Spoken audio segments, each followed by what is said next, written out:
This week on Out in the Air features the founder and CEO of the Beatles tribute band, the Classical Mystery Tour, Jim Owen, that specializes performing with symphony orchestras. Next, Indiana Artisan Ken Rabbers, a nature, architecture, and landscape photographer with over 50 years of experience. Our spotlights on Canterbury Theatre's musical review, Starting Here, Starting Now, running July 3rd through the 13th. Express yourself through art and show the world your heart. Express yourself through art and show the world your heart. You're in the know with Esther and Larry. Art on the air today. Stay in the know with Larry and Esther. Art on the air our way.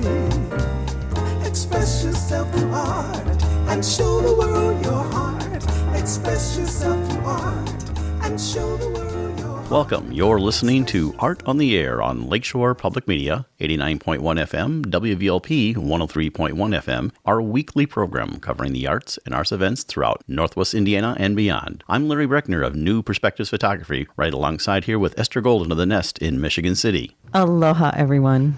We're your hosts for Art on the Air. Art on the Air is supported by an Indiana Arts Commission Arts Project Grant, South Shore Arts, and the National Endowment for the Arts. Art on the Air is heard every Sunday at 7 p.m. on Lakeshore Public Media, 89.1 FM, also streaming live at lakeshorepublicmedia.org, and is available on Lakeshore Public Media's website as a podcast. Also heard on Friday at 11 a.m. and Monday at 5 p.m. on WVLP 103.1 FM, streaming live at wvlp.org. Our spotlight interviews are also heard Wednesdays on Lakeshore Public Media. Information about Art on the Air is available at our website, breck.com/AOTA. That includes a complete show archive, spotlight interviews, plus our show is available on multiple podcast platforms, including NPR One. Please like us on Facebook, Art on the Air, WVLP, for information about upcoming shows and interviews. I'd like to welcome back to Art in the Air Spotlight from the Dunes Arts Foundation for their Summer Theatre. And we have, of course, the Artistic Director, Steve Scott, Elise Kermani, who's the Managing Director, and then one of the actors, Max Tung. He's there to tell us about the shows he's in. All of you, welcome back to Art in the Air Spotlight to tell us about what you got coming up next. Yeah, nice seeing everybody. Hi. Well, Scott, we'll first punt it to you and talk about the first one coming up, and that's you've already done several shows, but the Bridges of Madison County, which is your next one, and that's done as a musical, which is kind of a different take. So tell us a little bit about that. Well, of course, Bridges of Madison County is a very, very famous novel, and then it became a film version with Meryl Streep.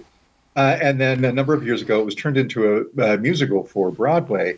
And I think the musical version is the most successful of them. It's a terribly romantic story about a woman, an Iowa farm woman who has emigrated from Italy early in her life, who is having a perfectly fine life, but then run into a National Geographic photographer played by Max. And they begin a very intense, literally 2-day relationship.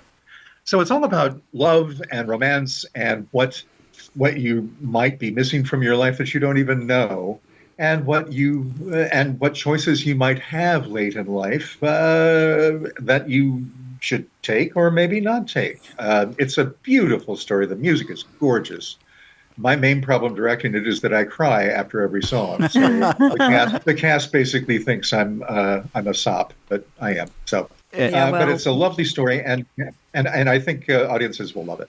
Is there any songs that are noteworthy from it? You know, a lot of the Broadway shows may not be, they're kind of limited, but is there anything that people There are no standards from the show. I mean, there are no songs that have become famous through other artists recording. And a lot of it is kind of recitative. I mean, there are some beautiful songs. But 1 second in a million miles. That's a pretty 1 second in a million miles, and another life are probably the two best known songs. Right. So, Max, tell us the challenges of doing that, being a photographer in rural Iowa. And just so you know, I actually shot all the bridges in Madison County a long time ago. So by accident, we were there staying for something and discovered we were a county away. And so anyway, I've been the photographer there, but not in the romantic thing. Amazing. I would love to see that work. I think the greatest challenge in this role is just the depth. The music is some of the most challenging written for a voice, the high end, the low end, just the gravitas that you got to bring to it. I I think that is probably the greatest challenge. And of course, building a stable trusting relationship with my other actors on stage. I know it's a very vulnerable show. But I trust Steve, obviously, and I trust our music director, Andrew Flash. I'm so happy to be working with them again. This will be show number 5, Yes. I think. Yeah, crazy. Yes. But every time we've taken steps forward in our trust and our belief in each other, and I think the shows really speak for themselves. Well, yeah, it's really unusual because you have an intimacy, guide on it as well. So it is a very vulnerable show. Yeah. And that's important for this one because it's physically intimate to a point, but it's emotionally very intimate. And and the intimacy coach helps with both of those things. So after Bridges, we now move on to the 4th annual Dunes Broadway Cabaret, titled this year Romantic Journey. So tell us about what's on T for that. Well, Romantic Journeys is kind of the theme of our entire season. And I think the cabaret is kind of the capstone of that. And it's going to include a number of actors from this season and several actors from past seasons. As we've done in the past, just bringing some great songs, both known and unknown, from the Broadway stage to life for our audiences. I think we're doing it at our home base for several nights, and then we're taking it to Three Oaks to do at the Acorn Theater for a day. So it's kind of the first time we're going on tour, albeit not a long tour. But it's nice to kind of get out there and spread our wealth to other places in our area. So, Max, are you part of the cabaret? I am, yes. I'm very excited. I still haven't picked my romantic songs just yet, but I'm hoping to have those picked up very soon. So we haven't actually assembled a cabaret yet. You are doing that. You're in process. We do it. Yeah, we do it kind of as we're building the cabaret in rehearsal, which we'll be doing very soon. But all the singers we've got have a lot of songs in their repertoire, and so we kind of pick and choose what are the best. Well, Lisa, we're going to come back to you in our last about minute and a half here to give us all the details of these 2 shows, how they can find out information about it, and everything like that. Sure. So I also want to mention, most likely, we're going to start having food at our shows so people can order about an hour before the show. And that's a new thing for us. But you can get your tickets and meals at dunesarts.org/tickets. DUNESARTS.org. So what's on the menu? Well, we haven't made the menu for Bridges yet, but it may be Mexican, maybe Mexican food, American. I'm voting for Mexican. Okay, sounds good. I just want to say that if you saw Tick Tick Boom last year, Max was the lead. So if you love that, you're going to love the shows this year. Well, we appreciate coming on Art in the Air Spotlight. That's dunesarts.org. You can find out information there. Contact at dunesart.org, and the phone number is 219-879-7509. Located on 288 Shady Oak Drive in Michigan City. And they're going to be Bridges of Madison County, the musical. They'll open July 26th, and the 4th annual Cabaret, August 15th. All of you, thank you so much for coming on Art in the Air Spotlight. Thank you. Thank you. Esther. And a Spotlight Extra, the Chesterton Arts Center presents Beneath the Surface, featuring the works of John Hook and Andrea Peterson, running July 5th through September 1st with an artist talk and reception Friday, July 19th at 4 p.m. Art on the Air Spotlight and the complete 1-hour program on Lakeshore Public Media is brought to you by Macaulay Real Estate in Valparaiso, Olga Patrician, Senior Broker. This is Karen Maravilla with It's Just Serendipity, and you're listening to Art on the Air on Lakeshore Public Media, 89.1 FM and on WVLP 103.1 FM.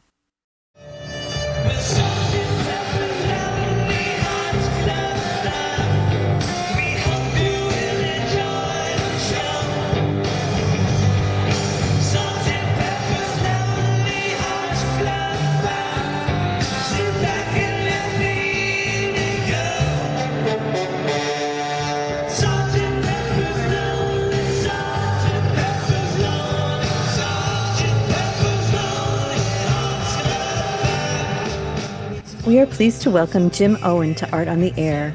Jim started his musical education at an early age. At home, his father played music classics for him on the piano and from the family's extensive recordings of the greats. He began studying piano at 6 and by his teenage years was garnering awards. He was 8 years old when he first heard the Beatles and was inspired to start guitar lessons. His first professional performances as a Beatle was at 16. Then at 18, he began touring internationally with various productions of Beatlemania.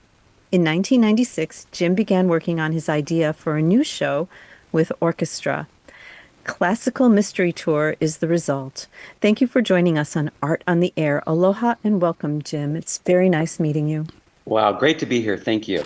Well, Jim, we always like our audience to know about our guests, kind of their background story, you know, their origin story. I always like to say how you got from where you were to where you're now. So kind of fill out where Esther's intro and tell us a little bit more about yourself. Well, that's a long story, but we like long stories. We have the time for it. I think just music is such an incredible part of our lives. And so at very early age, I was really into piano because I heard a lot of piano music, orchestral, classical music. And even at 6 years old, I really felt like I either wanted to be a concert pianist or a composer or something like that. And I really hadn't been exposed to popular rock music at that point yet. And as you said, about a year or two later, 7 or 8 years old, I heard the Beatles for the first time. My dad's sister, my aunt, came out from New York to take care of the kids in California. We were growing up in Huntington Beach, California. And she started to play her record collection. And we got to hear some stuff by the Everly Brothers, which was really neat. I remember hearing Bird Dog. I thought that was a really cool chord progression in there. Some Chubby Checker stuff. I forget what else. But then she put on Meet the Beatles. But this is in the 70s. So the Beatles had already had their time and they'd broken up and everything. So right around 1972 or 73, I'm hearing Meet the Beatles, their original Capitol album from 1964. I heard it for the first time. And of course, I pretty much, like, you know, anybody who heard the Beatles said, wow, what, these guys sound incredible. And I was instantly hooked.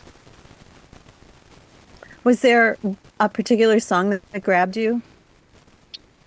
I can't really think of it. Probably, you know, the first two tracks were I Want to Hold Your Hand and I Saw Her Standing There.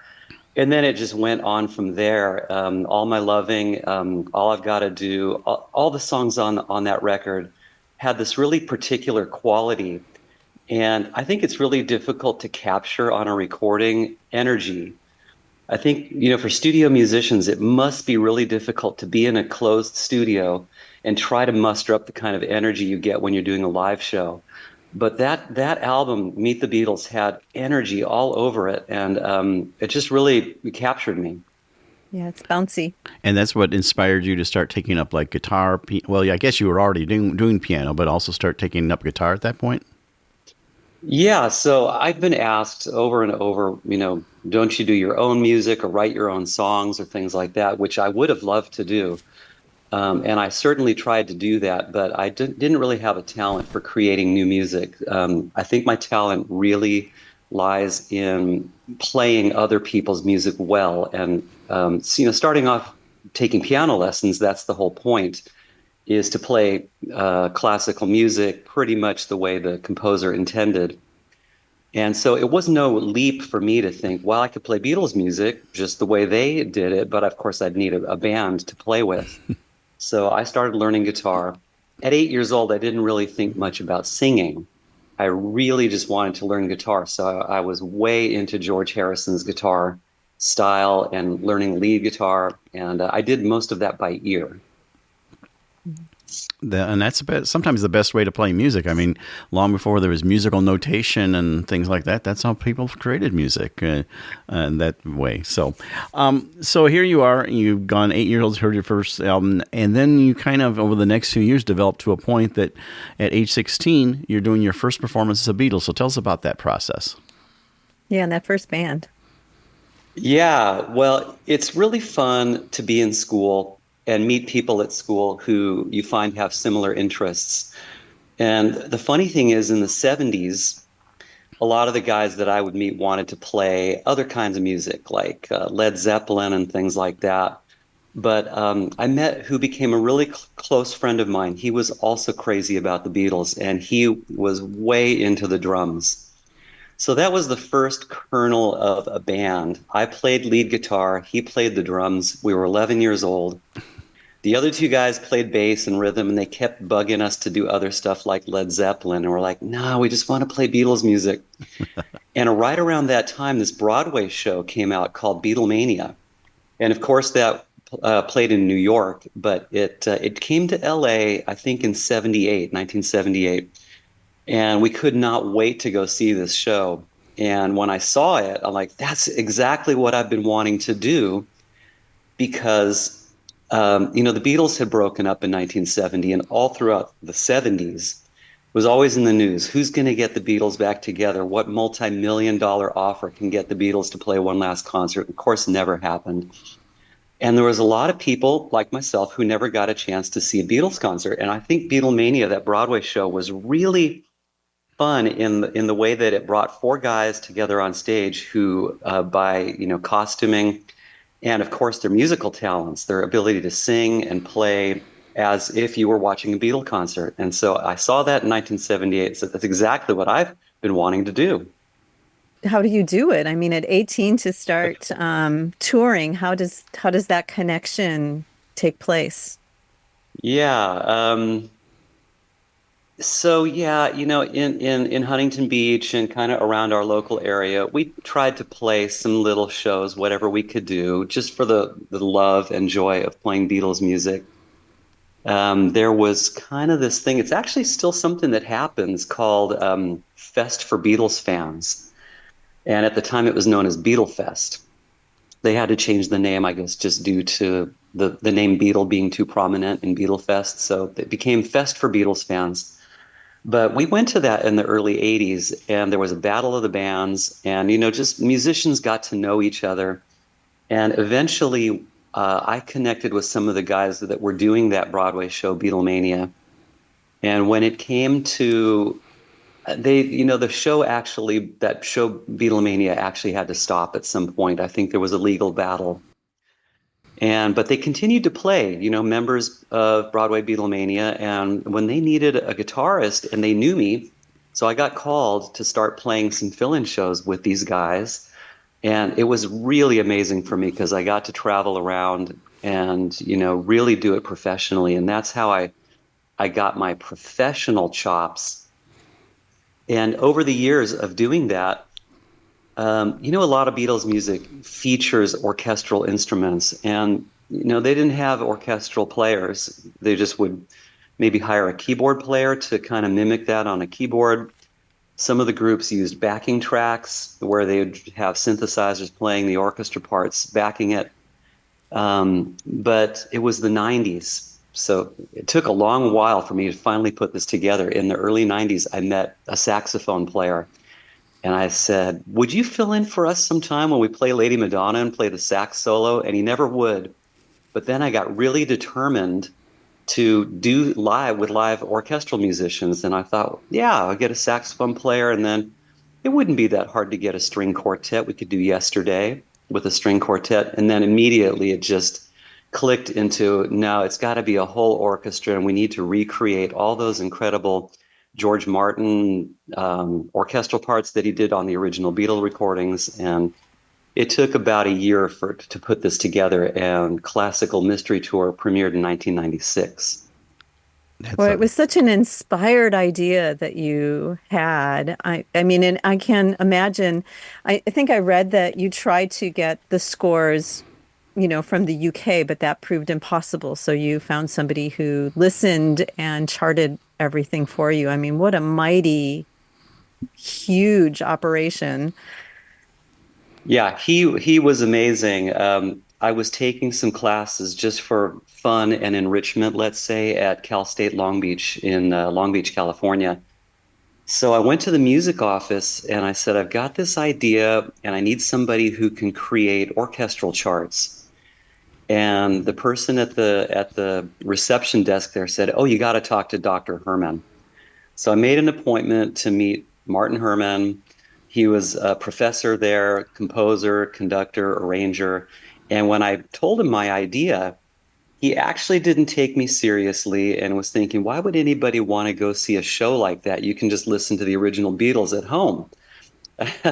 And then, but when he finally realized that I wanted to do this and I was serious, and it turns out he was a Beatles fan too and could not wait to get started transcribing by ear Strawberry Fields Forever and She's Leaving Home and some of his favorites, which were ones that obviously we were going to do in the show. So it was really amazing that I met him, and he was just perfect for the task.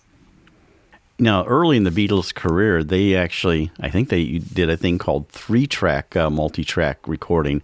They were kind of like innovative in that early multi-track recording biz. And so that kind of really developed, they were really into the technology of what they could do as well as the musicianship. So you're getting the orchestrations together. Early band members, how did you find people that wanted to do this through your contacts to start forming the core of your classical mystery tour? Well, because classical mystery tour actually is more importantly about recreating the music as well as possible and in to the highest really artistic way. You couldn't really rely on theatrics to cover over for that. So costuming, great. Beatles impersonation, doing the mannerisms, great too. But I wanted to get the guys that I knew could sing the best, could play the best. And so I tapped into, again, my group of people that I knew who had been doing the Broadway Beatlemania, and I called the ones that I thought would be best. And as luck would have it, they thought this was a really great idea and said, yeah, I'll try that out with you. And it was kind of a dream group, so the first show was really amazing. Good, because you want the believability to be up. So, Jim, from the outset, did you envision working with local orchestras? And then like a follow-up to that would be, do you have your still please list of orchestras you would like to work with? Oh yeah, well, of course, the first show was just, I want to do this, and I'm young and I don't know any better, and I won't take no for an answer. So I just really wanted to do at least one show. But of course, in the back of my mind is, well, if it works out, then we could play with other orchestras around the country or even around the world. And it took a while to catch on. I think the next year, 1997, we played with the Louisville Orchestra and the Buffalo Philharmonic, and that was it for the next year. And slowly but surely, word got out that this was a really great show. It used the orchestra members effectively, and it really appealed to audiences. So we became pretty popular as a guest artist with orchestras around the country. And yeah, there are a few we still haven't played with. If I think of all the places we've been and the few that we haven't, for example, we never played in Miami, never played in Minneapolis. And of course, my dream job that probably never will happen is I would love to play at the Hollywood Bowl with the LA Philharmonic. Oh, yes. I mean, it should happen. It's a natural, but I think they probably more or less do original artists, not tribute, so. But you've taken the tribute idea to a whole different level, and it's different than I know with my days working, doing theater management and theater things, we had several, like American English was one and several other Beatle tributes. But this takes it to a whole different level. And of course, I got to experience it firsthand. That's where I met you for the LaPorte County Symphony. You were there. You were not performing that night, though. You were out in the audience with watching that. So you tell us about the cadre of people that you have available to now do the Classical Mystery Tour, because obviously you didn't do that night. Yeah, so the night we played, or the show played, LaPorte County Symphony. The night before that, I was in Houston with the Houston Symphony, and it was really important that the band be able to attend Friday night's rehearsal with the LaPorte County Symphony. That's when the rehearsal was, and I couldn't make it. So I hired somebody else to play the John Lennon role, which is the role I play. And I wanted to see him because I know him and I've seen him do a regular Beatles tribute, but I hadn't seen him do our show. And, if anything ever happens to me, it'd be good to know that there's somebody, really high quality that can sing well, play well, and So I wanted to see him, and I was really happy. His name was Jim Irizarry, and he played with our core group, which was Tony Kishman. And Tony Kishman played the first show as Paul McCartney with us back in 1996. He's a guy that even out of costume, when we go around the airport, people are pointing at him thinking he's actually Paul McCartney. He looks so much like Paul McCartney, which is great that he looks like Paul McCartney, but the main thing is his vocal ability. He has such a Paul McCartney vocal, and to hear him sing live, it's really unbelievable. And I could go on. But the other group members, Tom Teely was playing George Harrison that night, and Tom's from New York. He was in one of the original Broadway members. And Chris Camilleri, our drummer from Long Island, New York, he's such a musical drummer, and he just has a great voice. And so anyway, yeah, it was really fun to see the show. I've only actually gotten to see it about 3 times over the years. How did you get in touch with LaPorte County Symphony? I forget how that happened, but we have an agent. It's an agency in New York that books us, and of course he's in contact with all the orchestras across the country, and I'm not sure exactly how that happened. Right. How does the show evolve, Jim, or does it, to keep it interesting and fresh for all of you? We have more songs charted than we can do in any given night. And we actually have the ability to do different types of shows. If the orchestra or their marketing team wants to feature something, like, say they want to have a segment of more songs from Sgt. Pepper's album, and of course, so then one half we can kind of focus on Sgt. Pepper, the other half can be just greatest hits like usual. If there's an anniversary, a Beatles anniversary of some sort, we could do a White Album thing. And so it's just ever changing. And even if it were the same set list every night, the songs are so unbelievable, and the connection with the audience is so incredible. It never gets old, and actually just seems to get better over the years.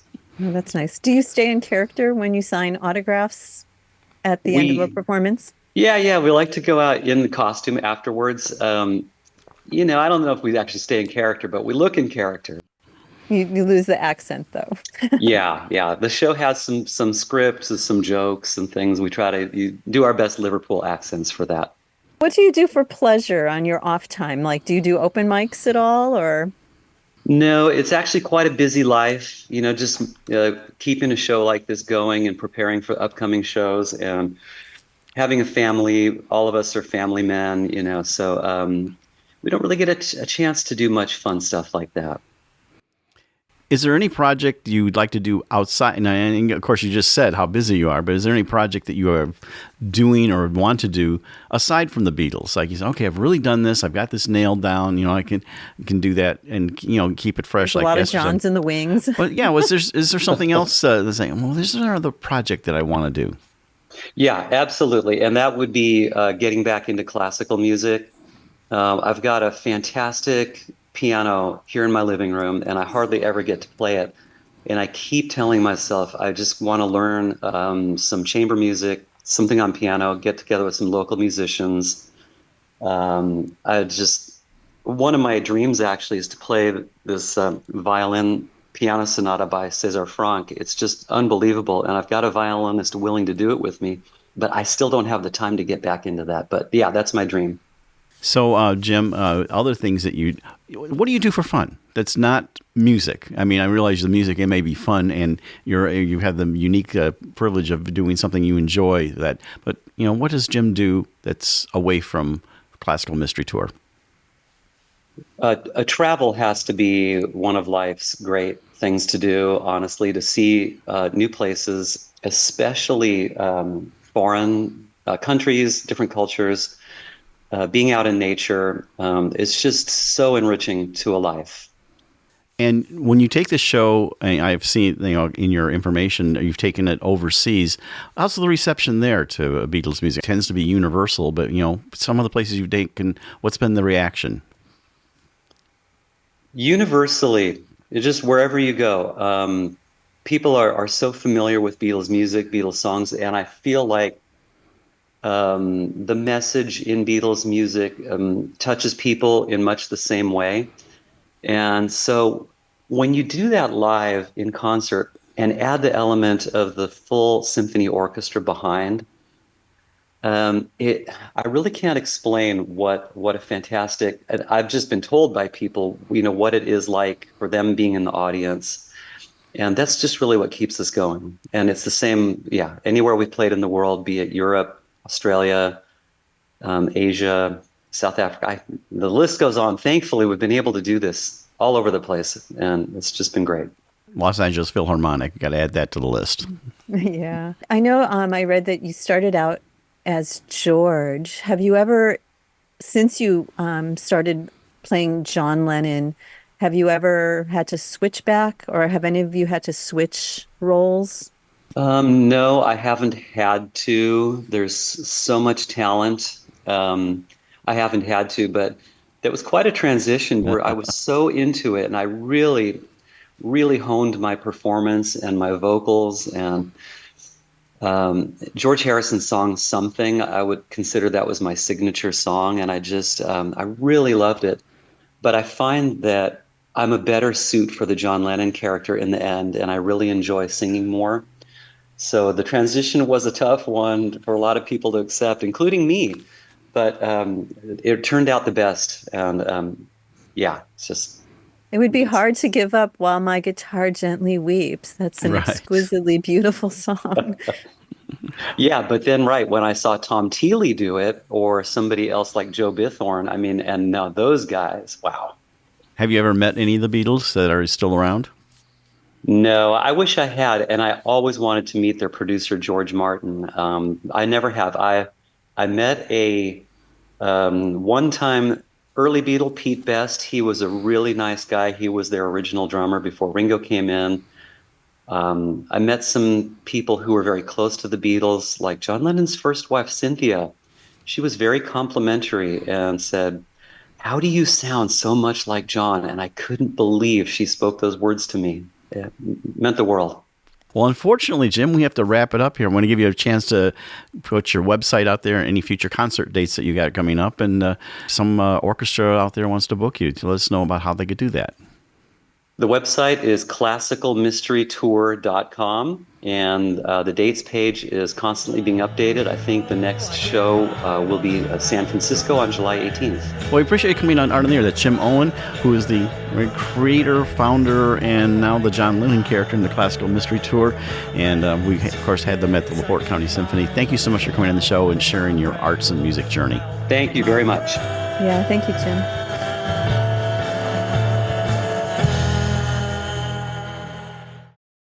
Hi, this is singer-songwriter Kenny White, and you're listening to Art on the Air on Lakeshore Public Radio, 89.1 FM, and on...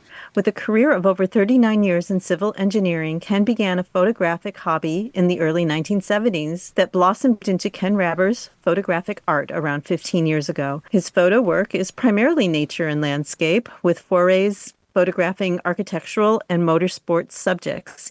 He is also an Indiana artisan. Thank you for joining us on Art on the Air. Aloha and welcome, Ken. It's very nice meeting you.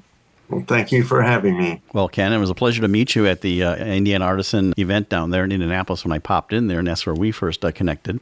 But our audience always wants to kind of know about our guests. I call it their origin story. So tell us about how you got from where you were to where you are now.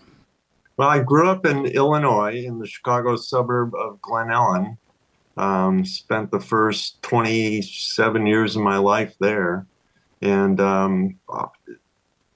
active primarily in sports at a younger age.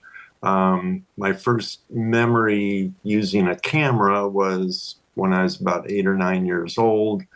I was on a trip with the Indian guides with my dad and older brother, and at Lincoln's New Salem in Illinois, and had my camera with me and just kind of enjoyed wandering around trying to compose good pictures, or what I thought were good pictures at the time.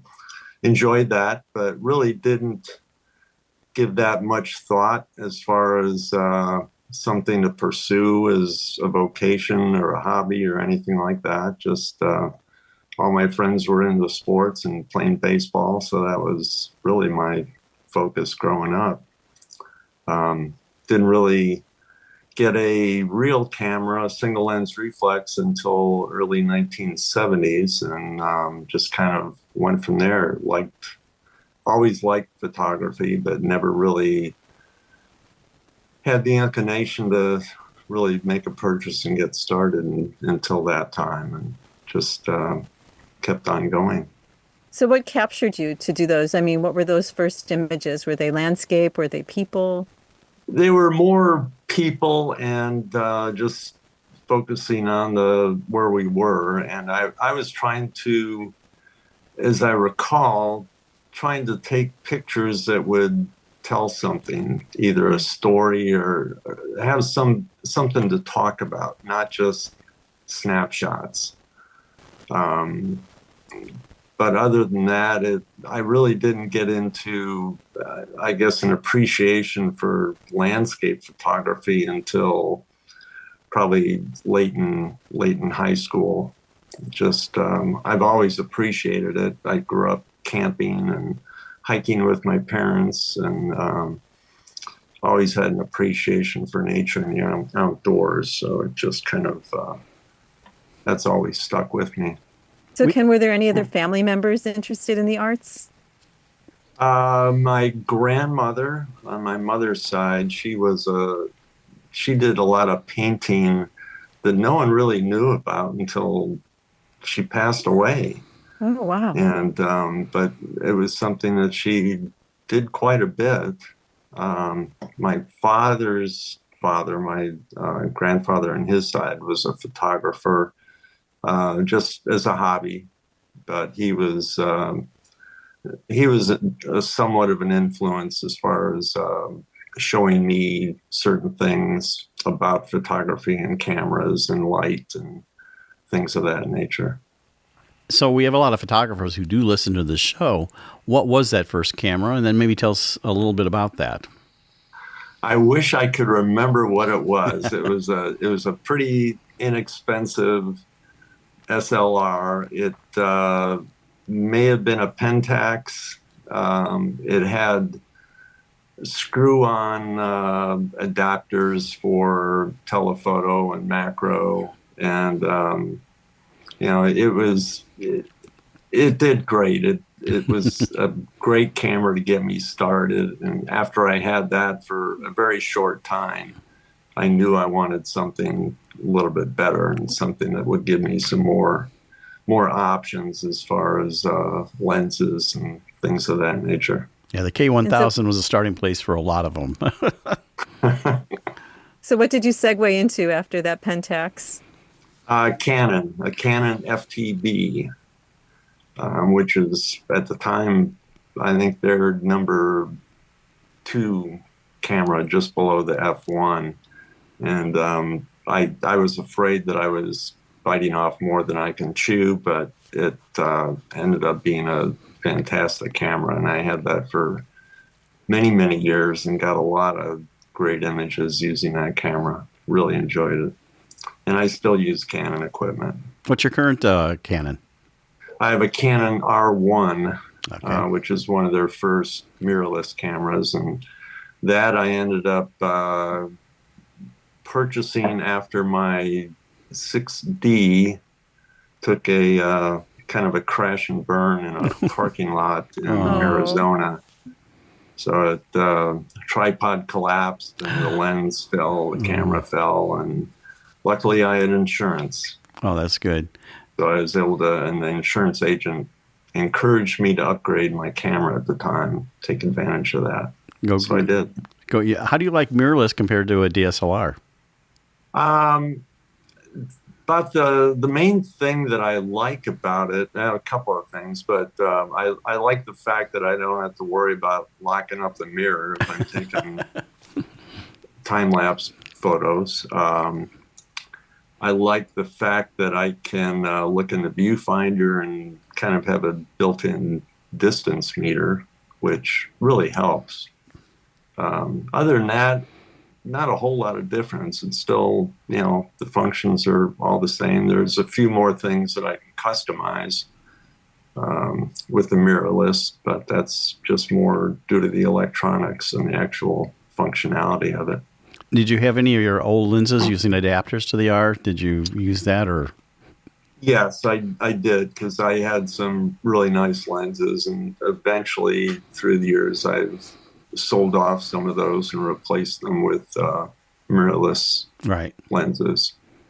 Yeah. I was wondering in that transition, how did the adapters work? Being a Canon shooter myself, and I probably will stay with a DSLR probably the rest of my life. Yeah. But and again, the investment in lenses, and everybody's, oh, you can get the adapter. But how was that adapter? How did it work? Did you lose any clarity or sharpness? No, the adapter worked great. All it is a spacer that gets the lens away from the sensor back to where it should be, or where it would be if it was on a regular DSLR. So and all the electronics go through, and it was very seamless. Good. Well, you may encourage me to do that, but I have 4 bodies that I actively use, 2 5D Mark IIs, Mark IV, and then I have a 5D SR that I use for landscape and wildlife photography. So yeah, that'd be a lot to replace. Yeah, I agree. So tell us about your getting into photography. A little bit about your career as a civil engineer. You did that. Did you use photography at any point during that career? And then, what did you kind of find to pull the trigger that you kind of move from like the hobby status to professional status? Well, I did use my camera a lot in the job, and whoever I was working with at the time knew of my hobby, and I always got encouraged, or it was more of please do this and really encouraging, but going out and taking site photos and project photos and things like that, which I enjoyed. But I would still take my camera with me on vacations, and anytime I had some from free time or was out hiking, I would have my camera with me and take advantage of that. But really didn't get into a real serious hobby until I retired from my job full time, and really had the time to jump into it and do a lot of the things and learn a lot of the things that I had been putting off through the years with, family priorities and things of that nature. My daughter was really the focus of my entire life. Her mother died when she was 3 years old. So at that point, I just that was my full-time job from then on. So it took a lot of my effort. But still, I would, when we were together and going on trips, I would have my camera with me, and she was fine with that, and she enjoyed the outdoors and still does to this day. My daughter and I know when we did this California trip, but she got a camera that actually from my dad, who did photography, and we'd go shooting together. Of course, my wife and I do that still, but it was kind of a fun thing that we could share together, doing the photography and going out and looking at scenics. So describe your work. I've been on your website, and I know we both looked at it, and I kind of think you are a generalist photographer with your fine art photography. You have a wide range of subjects, very eclectic. But tell us what you are drawn to. What really draws to the photography in the first place is landscapes, nature photos. The architectural elements, I've always enjoyed architecture, and especially if it's something unusual.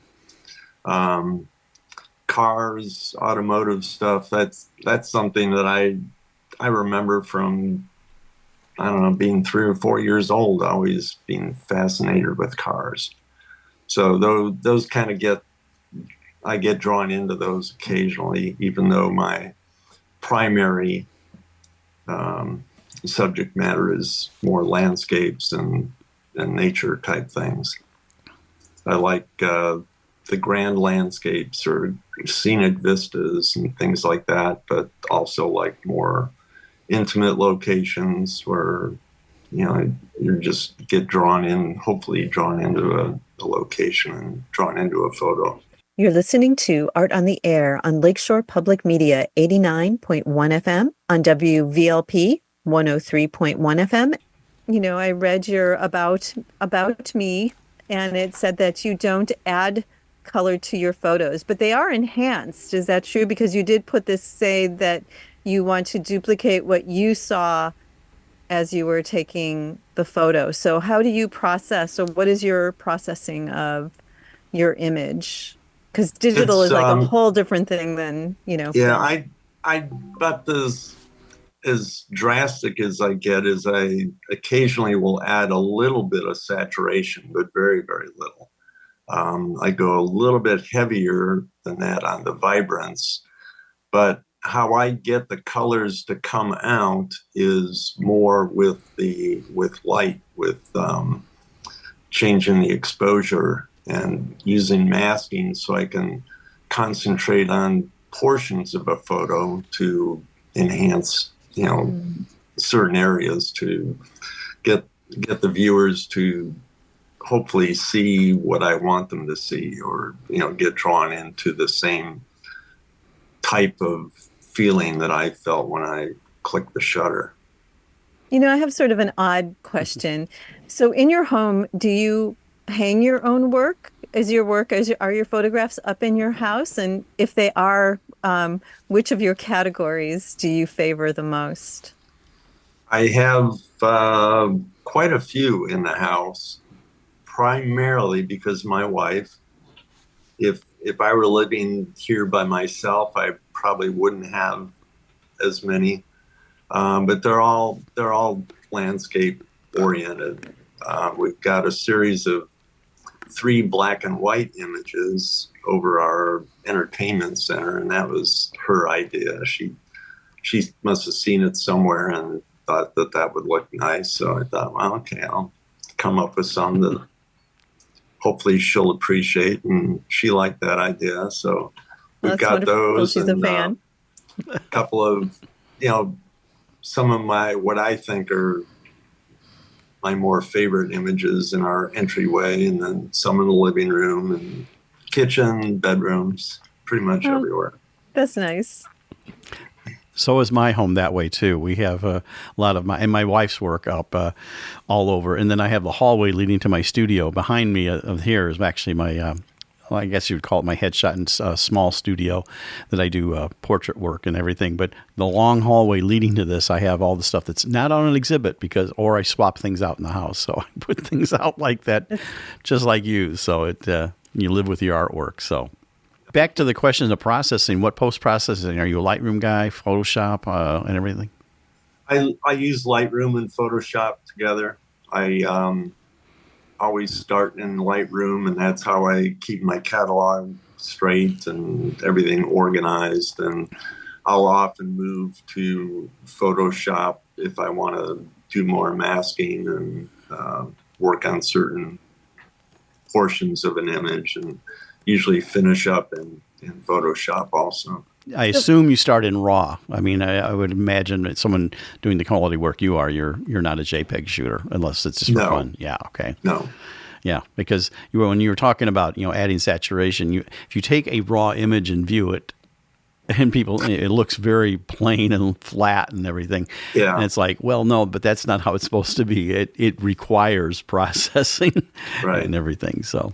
Yeah, I tried to explain that to a group of people that I meet with every couple of weeks, and let them know. I said, if you looked at raw images, or if you downloaded your images and they looked like they do in RAW, you would probably throw them away. Mm-hmm. Yeah, so the group, is it a photo club? A local photo club? Yeah, it's just a very informal group of people. There's 6 or 8 of us that get together and just talk photography. Our beginners, and that's nice. So it's like a mentoring as well. Yeah.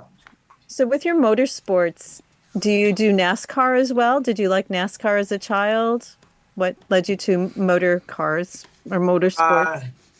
I just always liked cars and racing, and I don't care what it is. I'll watch it, and It's I don't know what the fascination is. There's no one else in my family that has any interest at all in cars, and certainly not motor racing. I think it's the jumpsuits. I think you're right about that. My wife and I kind of got into casually watching NASCAR because of the number 4 Morgan McClure Kodak car. I mean, and then we started following. I mean, that was like, oh yeah, let's cheer for the Kodak car. We really didn't follow, and we occasionally still watch it. We're not really motorheads per se. But yeah, it's interesting. I want to talk about the Indiana Artisan and the process to get in. And again, we have a lot of photographers who may be interested in becoming Indiana Artisans, but they have a whole wide variety of things that they do. And in the Indiana Artisans that are not just art, they're artisanal, like they have food and things like that. But tell us, for a photographer, what the process is for you and how in your application finally getting to it, and then the benefits. Well, the process is the same pretty much for everyone, except for the artisans, food people, filling out an application. And it's important to really read the application and fill out those sections completely. It's not, the written material is very important, as is the art that you submit for review. I didn't really realize that the first time I applied, and I was not accepted on that first time, but I asked for, the reasoning, and they were very good about, well, you need to do this a little bit more and this a little bit more. So I took that seriously, applied again the next year, and was accepted. So it meant a lot, taken seriously by people who weren't necessarily artists. A lot of the people on the review committee were people from the community, educators, business people, and artists as well. So it meant a lot to me. And now, being part of the organization, it seems to enhance my career, I think. I'm on the advisory council for the board of directors, representing the photographers. I'm also on the board of directors representing the advisory council. So I've taken it seriously. I work at the store a few days a month, and take advantage of different things that they have to offer. But definitely worthwhile, and a great organization.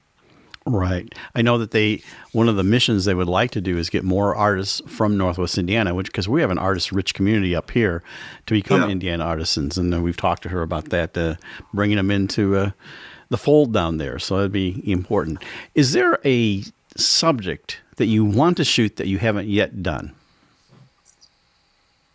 Oh, boy. Lightning. Oh, yeah. Need a Pluto trigger for that. Yeah, I don't think that'll ever happen, but that'd be a fun thing to be able to do. I've seen a lot of photographs of lightning, and I'm thinking, wow, that would be pretty cool. I know we just had the appearance of the Aurora Borealis here recently. Yeah, and I missed out on that. Yeah, I didn't get out either, and even though I'm in the area, and then by the time I went out on the second day of it, it just wasn't there, so it was kind of disappointing and everything. So shooting lightning, yeah. Do you ever do any? Now, when I do this, I call them photo illustrations, and they are ones that I consider highly manipulated, where I may make it look like brush strokes or things like that. Do you ever do anything beyond just like your more traditional photography? I do that, but I haven't done anything for pieces that I try to sell or exhibit. I do it because I want to know how to be able to do it. And I do a lot of things like that. I do change colors on things, but only so I know how to do it. But what I try to sell to people is what I call it more realistic. And we're not photojournalists, so we don't. There's some flexibility there, and I get to produce what my mind tells me it saw. That's great. Not necessarily what other people saw. Well, we need to wrap up here in just a moment, but we want to give you a chance to tell us anything you have upcoming in July or later, and your website and how people can find you. Okay. My website is klr-photoart.com. I'm also on Facebook, and that would be Facebook/KLR Photo Art. The next show that I'm involved in will be the Indiana Artisan Fall Show. It'll be up in Fort Wayne the weekend before Thanksgiving. I've got a couple others that are in the works, but that's the only definite at this point. Applied for a couple other exhibits and whatnot, but haven't heard back, so I don't really want to talk about those. Got it. Well, we appreciate coming on Art in the Air and sharing your photo journey and your entire life journey. Ken Rabbers, and you can find him at klr-photoart.com, and he's an Indiana artisan. Thank you so much for sharing your time on Art in the Air. Thank you, Larry. Yeah, thank you, Ken. It was a pleasure meeting you. Thank you. We'd like to thank our guest this week on Art on the Air, our weekly program covering the arts and arts events throughout Northwest Indiana and beyond.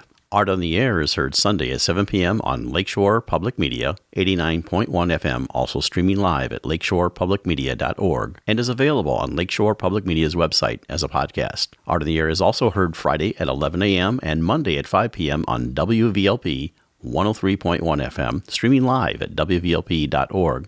If you have a smart speaker like Amazon Alexa, Google Assistant, or Apple Siri, just tell it to play Art on the Air to hear the latest episode. Our Spotlight interviews are heard every Wednesday on Lakeshore Public Media. Thanks to Tom Maloney, Vice President of Radio Operation for Lakeshore Public Media, and Greg Kovach, WVLP's Station Manager. Our theme music is by Billy Foster with a vocal by Renee Foster. Art on the Air is supported by an Indiana Arts Commission Arts Project grant, South Shore Arts, and the National Endowment for the Arts. We'd like to thank our current underwriters for Lakeshore Public Media, Macaulay Real Estate in Valparaiso, Olga Patrician, Senior Broker. And for WVLP, Walt Reidinger of Paragon Investments. So we may continue to bring you Art in the Air. We rely on you, our listeners and underwriters, for ongoing financial support.